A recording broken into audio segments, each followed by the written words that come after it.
আমার আল্লাহ তাআলা রাসূল সাল্লাল্লাহু আলাইহি ওয়াসাল্লাম একজন সাহাবীকে জিজ্ঞাসা করলো, ও সাহাবীরা, মৃত্যু তোমাদের কত নিকটে? সাহাবীরা এক এক করে বলল, আল্লাহ তাআলা রাসূল আপনি বলে দেন মৃত্যু আমাদের কত নিকটে। আমার আল্লাহ তাআলা রাসূল বলল, ও সাহাবী তুমি বলো মৃত্যু তোমাদের কত নিকটে। একজন সাহাবী দাঁড়িয়ে বললেন, ও আল্লাহ তাআলা রাসূল, মৃত্যু মানুষের এত নিকটে যে আমরা ফজরের নামাজ আদায় করব, জোহরের নামাজ আদায় করার সুযোগ পাবো না। তারপর বলল ও আল্লাহ তাআলা রাসূল, আমরা জোহরের নামাজ আদায় করব, আসরের নামাজ আদায় করার সময় পাবো না। আমরা আসর আদায় করব, তেমনিভাবে মাগরিবের আদায় করার সময় পাবো না। আমরা মাগরিবের নামাজ আদায় করব, মাগরিবের নামাজের পর ইশার নামাজ আদায় করার সময় পাবো না। আমার আল্লাহ তাআলা রাসূল বলে দিলেন, ও সাহাবী, তুমি অনেক দূর চিন্তা ভাবনা করে ফেলেছো। মৃত্যু মানুষের এতটাই নিকটে যে তুমি চক্ষুটা শুধু খুলছো, চক্ষুটা বন্ধ করার আগে তোমার মৃত্যু ঘটে যেতে পারে। আল্লাহু আকবার। মৃত্যুটা মানুষের এত নিকটে, আমরা যদি একবার মৃত্যু নিয়ে ভাবি, আমাদের দ্বারা আর কোনো গুনাহের কাজে লিপ্ত হব না, কারণ মৃত্যুটা মানুষের এতটাই নিকটে।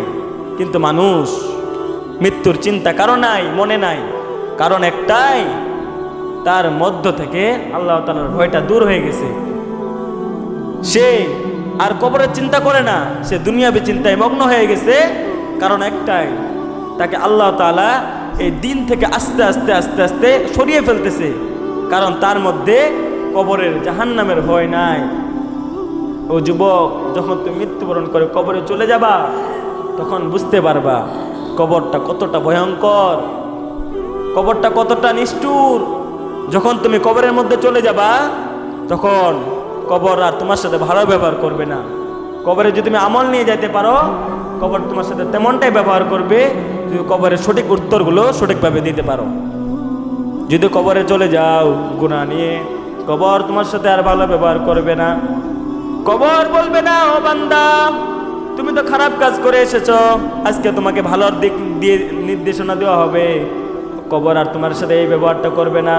কবরের মধ্যে যখন চলে যাবা, কবরের মধ্যে যখন 3টা প্রশ্ন উত্তর দিতে পারবা না, তোমাদেরকে কবর বলবে, ও যুবক, তুমি দুনিয়ার মধ্যে অনেক সময় নিয়ে ফেলেছো, তুমি একটা সময় কাজে লাগাওনি, আজকে কবরের মধ্যে চলে এসেছো।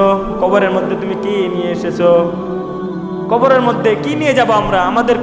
আমরা পাপ করতে করতে পাহাড় সমতুল্য গুনাহ করে ফেলেছি। আমাদের পাপের দিকে তাকাইলে আমরা জাহান্নাম ছাড়া কিছুই দেখি না। আমরা এত পরিমাণ পাপ করে ফেলেছি, পাপ করে আমরা আল্লাহ তাআলার কাছে ক্ষমাও চাই না। কিন্তু সেই যুবক অনেক গুনাহ করার পরেও আমার আল্লাহ তাআলার কাছে ক্ষমা চাইছেন, কিন্তু আমার আল্লাহ তাআলা তো দয়াবান। আমার আল্লাহ তাআলা সেই যুবককে মাফ করে দিয়েছেন। সেই যুবক আমার আল্লাহ তাআলার কাছে এমনভাবে মাফ চাইছে, আল্লাহ তাআলা তাকে মাফ করে দিয়েছে পাহাড় সমতুল্য গুনাহ। যুবকের এত পরিমাণ গুনাহ ছিল, হযরত হাসান বসরি রাহমাতুল্লাহি আলাইহি, তার মা হাসান বসরি রাহমাতুল্লাহি আলাইহির কাছে তার মা গেল, বলল, আমার সন্তান মৃত্যুর যন্ত্রণায় ছটফট করতেছে, ও হাসান বসরি রাহমাতুল্লাহি আলাইহি, আমার সন্তানের আপনি জানাজা নামাজের ইমামতি করবেন। হাসান বসরি রাহমাতুল্লাহি আলাইহি বলল, আমি সেই যুবকের জানাজা নামাজের ইমামতি করতে পারবো না, কারণ সে গুনাহগার যুবক। সে গুনাহ করতে করতে এত পরিমাণ গুনাহ করে ফেলেছে, সে সমাজের মধ্যে একটা নিষ্ঠুর পাপী হিসাবে গণ্য করা হয়েছে। সেই যুবকের জানাজার নামাজের ইমামতি আমি করতে পারবো না। ঘুমের মধ্যে হযরত হাসান বসরি রাহমাতুল্লাহি আলাইহি স্বপ্ন দেখলেন।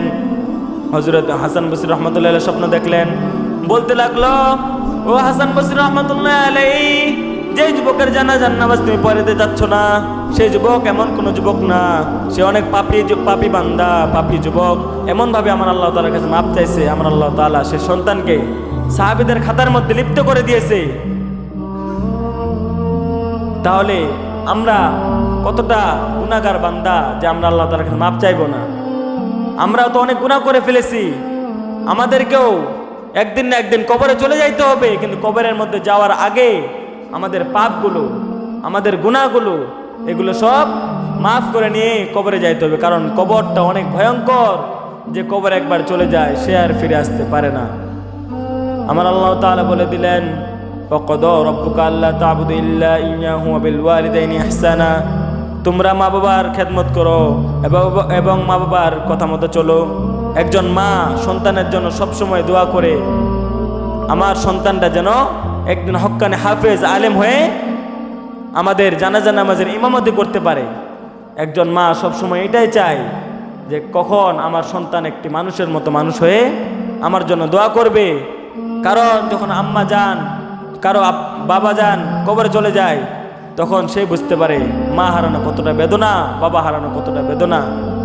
আসুন আমরা সকলেই মা বাবার জন্য, মা বাবার কথা মতো চলে এবং কুরআনকে বিশ্বাস করে জাহান্নামকে ভয় করে আমরা দিনের পথে ফিরে আসতে পারি।